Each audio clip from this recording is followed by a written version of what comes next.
Bismillah.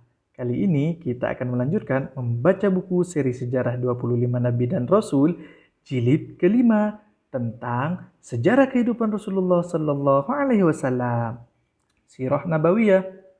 Buku ini penulisnya Ustadz Nizar Saad Jabal LCMPD Hafidhahullah.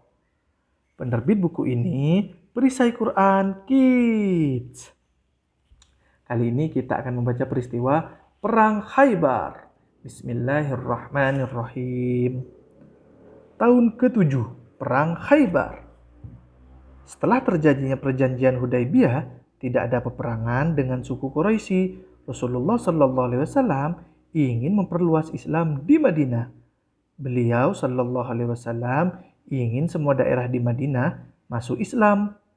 Sekitar 80 km dari kota Madinah terdapat perkampungan Khaybar yang banyak dihuni oleh orang-orang Yahudi yang berkebun kurma. Yahudi Khaybar adalah kaum yang membenci dan memusuhi Rasulullah Shallallahu Alaihi Wasallam. Mereka sering membantu suku Yahudi lainnya untuk memerangi Rasulullah Shallallahu Alaihi Wasallam. Rasulullah Shallallahu Alaihi Wasallam pergi ke Khaybar dengan 1.400 sahabat. Mereka sampai di pintu gerbang perkampungan Khaybar pada waktu subuh. Setelah melaksanakan sholat subuh, Rasulullah Shallallahu Alaihi Wasallam dan para sahabat menyerang benteng Khaybar satu demi satu, hingga orang-orang Yahudi Khaybar dapat dikalahkan. Yahudi Khaybar berjanji bahwa mereka tidak memerangi Rasulullah Shallallahu Alaihi Wasallam lagi dan akan memberikan separuh hasil kebun kurmanya kepada Rasulullah Shallallahu Alaihi Wasallam dan para sahabat radhiyallahu anhum. Alhamdulillah. Di dekat perkampungan Yahudi Khaybar terdapat pula perkampungan Yahudi lainnya seperti perkampungan Yahudi Fadag, Yahudi Wadil Qura, dan Yahudi Taima. Kekalahan Yahudi Khaybar membuat suku-suku Yahudi itu ketakutan. Mereka pun menyerah dan tidak akan memerangi Rasulullah Sallallahu Alaihi Wasallam dan para sahabatnya. Mereka tetap tinggal di kampungnya dengan harta-harta mereka.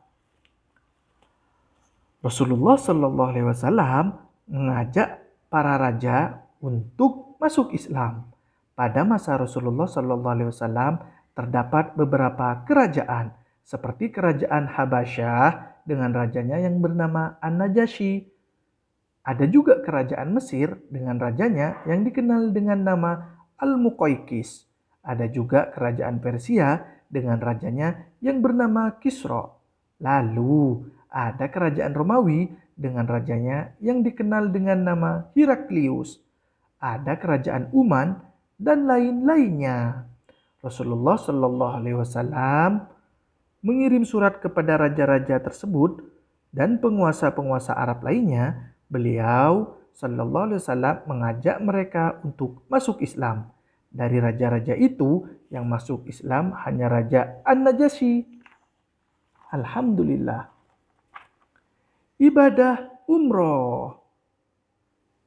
Sesuai dengan perjanjian Hudaybiyah tahun 6 Hijriah, Rasulullah Shallallahu Alaihi Wasallam diizinkan melaksanakan umroh pada tahun berikutnya.